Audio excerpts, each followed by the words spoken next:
ការបើកអាជីវកម្មនេះដំបូងគឺខ្ញុំហើយនឹងបងអូនស្រីគឺយើងប្រើដើមទុនគ្រួសារសុទ្ធតែម្ដងដូច្នេះនៅពេលដែលយើងចាប់ផ្ដើម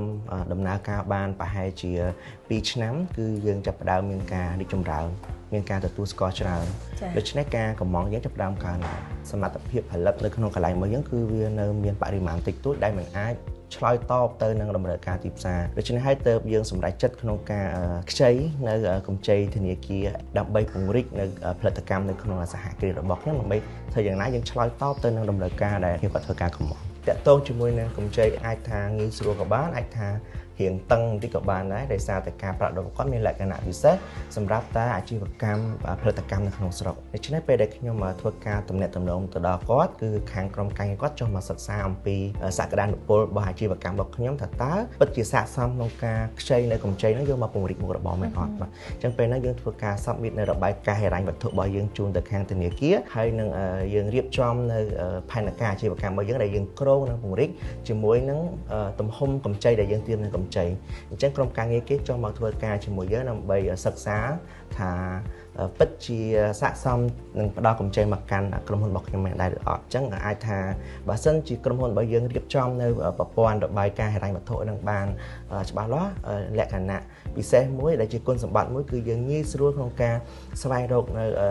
កម្ចីពីខាងស្ថាប័នហិរញ្ញវត្ថុបានងាយស្រួលក្នុងពេលហ្នឹងគឺយើងធ្វើការខ្ចីនៅស្ថាប័នហិរញ្ញវត្ថុហ្នឹងដើម្បីយកមកពង្រីកកន្លែងផលិតកម្មរបស់ខ្ញុំផងក៏ដូចជាការទិញនៅម៉ាស៊ីនដែលមានសមត្ថភាពផលិតធំជាងមុនក៏ដូចជាបច្ចេកវិទ្យាទំនើបជាងមុនហើយបច្ចុប្បន្ននេះគឺយើងបានធ្វើឲ្យអស់ហើយបញ្ជាក់ថាកម្ចីដែលយើងបានខ្ចីហ្នឹងគឺបានប្រើប្រាស់ទៅចំគោលដៅដែលយើងបានគិតទុកពីដំបូងការដែលបង់ត្រឡប់ទៅវិញគឺគាត់ផ្ដល់ជំរឿនឲ្យយើងមានរយៈពេល7ឆ្នាំឬ10ឆ្នាំអាស្រ័យលើជំរឿនដែលយើងចង់បានបាទខ្ញុំគិតថាវាជាការល្អមួយនៅពេលដែលអាជីវកម្មនៅក្នុងស្រុកគាត់ខ្វះទុនក្នុងការពង្រីកអាជីវកម្មរបស់គាត់ហើយមានការ support គ្រប់គ្រងផ្នែកហិរញ្ញវត្ថុពីខាងស្ថាប័នហិរញ្ញវត្ថុក៏ដូចជាខាងរាជរដ្ឋាភិបាលគឺអាចធ្វើឲ្យ